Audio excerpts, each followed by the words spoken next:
Радик Райымбекович, айтсаңыз, мисалы анонимдүү түрдө азыр баягы онлайн платформаларда түзүлүп иштеп атпайбы? Анан дагы ушу анонимдүүлүк жөнүндө ыкчам жана маалымат берген жарандарды коргоо маселелери жөнүндө да токтолуп кетсеңиз. Азыр эми анонимдүү мындай мыйзам жок, анонимдүү каралат деп. Бирок жанагы айтпадымбы, QR коддор турган жерде ал мисалы тез эле чечилчү, мисалы ошол министрдин жардамчысыбы же ошо коррупцияга каршы өкүлбү карап эле өздөрү байланышып эле тез эле чыгып, бул ошо жанагы келип түшкөн кайрылууну чечкенге анан тездетчү ошо сунуш пикир деген приложение экен. Мисалы азыр бүгүнкү күндө Ички иштер министрлигинде жумуш топ иштеп атат. Биз да ошо жумуш топто барбыз. Мисалы коррупциялык укук бузууларды билдирген адамдарды коргоо жөнүндө деген мыйзамдын долбоорун иштеп чыгып атабыз. Ал жерде ошо маселе каралып атат. Ал анонимдүү каралабы же расмий эле каралабы. Эгер коргоо болгондо аны может бизде жана защита свидетелей күбөлөрдү коргоо деген мыйзам бар. Ошол мыйзамдын алкагындабы же өзүнчө мыйзам болуш керекпи деп, анткени өзүнчө коргобосо кээ бир адамдар бар да, ошо жетекчисинен коркуп жумуштан кетирип салат деп айтпай жүрө берет. Же болбосо эмне болсо ошо болсун деп коюп жүрө берет. Анан биз ошол жерге сунуш берип атабыз, сыйлык акы берели.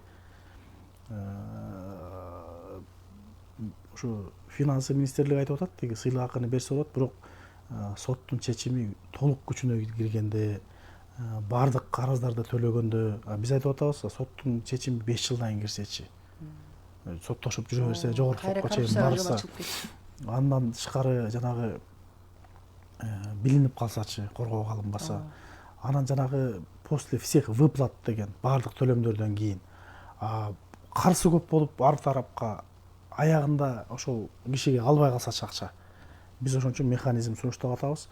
Башында эле мисалы кандай бизде ошол эле укук коргоо органдары мисалы кылмыштын бетин ачып баштаганда эле жанагы айып тагылып сотто биринчи инстанцияда чечим чыгып баштаганда эле уже акчалар которулуп баштайт алардын спецсчетуначы. Биз да айтып атабыз, ошол спецсчеттонбу берип жарандарды коргогондон тышкарыда мындай мотивация кылыш керек болуп атат. Тыйынды берип колуна карматып 100 000 сомго чейинби же 50 000 сомго чейинби, биз эми 1 миллион сомдон ашпаган деп атабыз. Ошондо жарандарда, бирок бизде мисалы жарандык коом бар, коркпойт эч кимден. Ачык эле айтып жүргөн жарандык коом бар. Жанагы мамлекеттик кызматкерлерди деп атат да. Анткени жарандык коом коркпойт, бизде активдүү жарандык коом бар да. Ошо кызматта иштеп, кызматтан кетип калсам, айтып койсом, билинип калса деп, азыр эми мыйзам жакын арада мындай бир долбоору даярдалып калган кезде дагы силерге маалымат беребиз.